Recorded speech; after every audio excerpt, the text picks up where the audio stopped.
ఏమండి ఈ రెండు కూడా నాకు ఇలా తోస్తున్నది తల్లి అని చెప్పేసి అద్భుతంగా చెప్తున్నారండి ఈ శ్లోకంలో.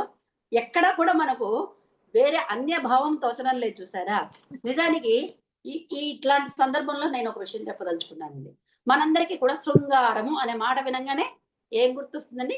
ఒక సెక్షువల్ ఫీలింగ్, అదేదో ఒక మనం సినిమాలు చూసి, సీరియల్స్ చూసి, నవలలు చదివి ఈ దిక్కుమాల ఒక రకమైనటువంటి అభిప్రాయం వస్తుంది. నిజానికి శృంగారము అనే మాటకు ఎంత పరమాద్భుతమైన పవిత్రమైన అర్థం ఉందో ఇవాళ గురువు గారు చెప్తుంటే కళ్ళు గిర్రం తిరిగిపోయినాయండి నాకు. మనం నిజంగా మన యొక్క పర్సెప్షనే మారిపోతుంది ఈ రోజు ఈ అర్థం తెలుసుకుంటే. శృంగారము అనే పదం, శృంగార రస సంపన్న అని మనము లలితా సహస్రనామంలో చదువుకుంటున్నాం కదా. అప్పుడు మనకేం తోస్తుంది? అమ్మాయ్య శృంగారం జరుపుకుంటుంటారు, ఇదే కదా మనకు తోచేది. కానీ అది కాదుటండి, దీనిలో ఎంత లోతైన విశేషమైన అర్థం ఉంది అని చెప్తున్నారంటే, శృంగము అనే మాటకి కొమ్ము అనే అర్థం అంటండి. శృంగము అంటే కొమ్ము. ఏమండి? అర అంటే వృత్తము. శృంగారము, శృంగ అంటే కొమ్ము, అర అంటే వృత్తము. ఇప్పుడు మీరు ఏమండి దాని పేరేంట, ఏమిటి, చక్రం అండి. శ్రీచక్రాన్ని మీరు కనుక ఊహించుకుంటే ఏమున్నాయి అందులో? త్రికోణాలు ఉన్నాయి, వృత్తాలు ఉన్నాయి. శృంగార రస సంపూర్ణ. రసములు అంటే ఏంటంటే, రసం అంటే 9. ఎన్ని ఉన్నాయి మొత్తము? 9 ఆవరణలు ఉన్నాయి. శృంగము అంటే కొమ్ము, కొమ్ము అంటే కనుక ట్రయాంగిల్ షేపు, అర అంటే వృత్తము అంటే బిందువు, శృంగ అర, రసము అంటే 9కి 9 కదా రసం అని చెప్తాము. రసాలకు ప్రతీక 9. 9 ఆవరణలతో కూడినటువంటి, వృత్తములతో కూడినటువంటి, త్రికోణములతో కూడినటువంటి శ్రీచక్రానికి అధిపతిగా ఉన్న తల్లి అనే మాటకి మనం ఎంత నీచమైన అర్థం తీసుకుంటున్నామండి. శృంగార రస సంపూర్ణ అనే మాటకి ఈరోజు ఈ ఒక్క మాటతో నా తలకాయ గిర్ర తిరిగిపోయిందండి.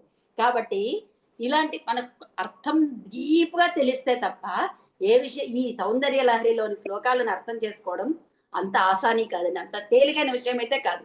ఎంతో మనకి దాని మీద భక్తి, జ్ఞానము, తెలుసుకోవాలన్న ఆసక్తి, తెలుసుకున్న విషయాన్ని జ్ఞాపకం ఉంచుకొని మళ్ళీ మళ్ళీ దాన్ని పదే పదే మనం గుర్తు తెచ్చుకునే శక్తి ఉంటే తప్ప ఈ శ్లోకాలు, ఇంకొకటి మన కవిత్వాన్ని ఆస్వాదించగలిగేటువంటి శక్తి, ఇవన్నీ ఉంటే తప్ప సౌందర్య లహరి శ్లోకాలు మనల్ని ఆనందింపజేయలేవండి. మనకి పిచ్చి పిచ్చి ఆలోచనలే వస్తాయి. మనకు మా లోకంలోనే ఉంటాం, ఆ లోకంలోకి పోలేమన్నమాట. అలాంటి లోకంలోకి పోవాలంటే ఇటువంటి అద్భుతమైనటువంటి ప్రవచనాలు వినాలి గురువు గారి దగ్గర. మనం ఇవాళ గురు పూర్ణిమ సందర్భంగా గురువు గారికి మరొక్కసారి అసలు ఈ శృంగార రస సంపూర్ణ అనే మాటకు అర్థం తెలుసుకోవడంతో నిజంగా నా తల గిర్రం తిరిగిపోయింది. అమ్మో, ఇంత అర్థం ఉందా ఇందులో, అమ్మవారిని ఇంత అద్భుతంగా వర్ణిస్తున్నారా అనిపించిందండి. ఆ రకంగా మొత్తానికి అమ్మ యొక్క మోకాళ్ళు కానీ తొడలు కానీ ఎలా ఉన్నాయో ఈ శ్లోకంలో పరమాద్భుతంగా వర్ణించారు మనకు శంకరాచార్య వారు. ఇంకొకసారి శ్లోకం చదువుతాను. కరీంద్రాణం శుండాన్ కనక కదళీ కాండపటలీ ఉభాభ్యామురుభ్యాముభయమపి నిర్జిత్య భవతి సువృత్తాభ్యాం పచ్చు ప్రణతి కఠినాభ్యాం గిరిసుతే విధిఘ్నే జానుభ్యాం విబుధకరి కుంభద్వయమసి. ఓకేనా? అర్థమైంది కదా? చదువుతారండి ఇందిరాదేవి గారు?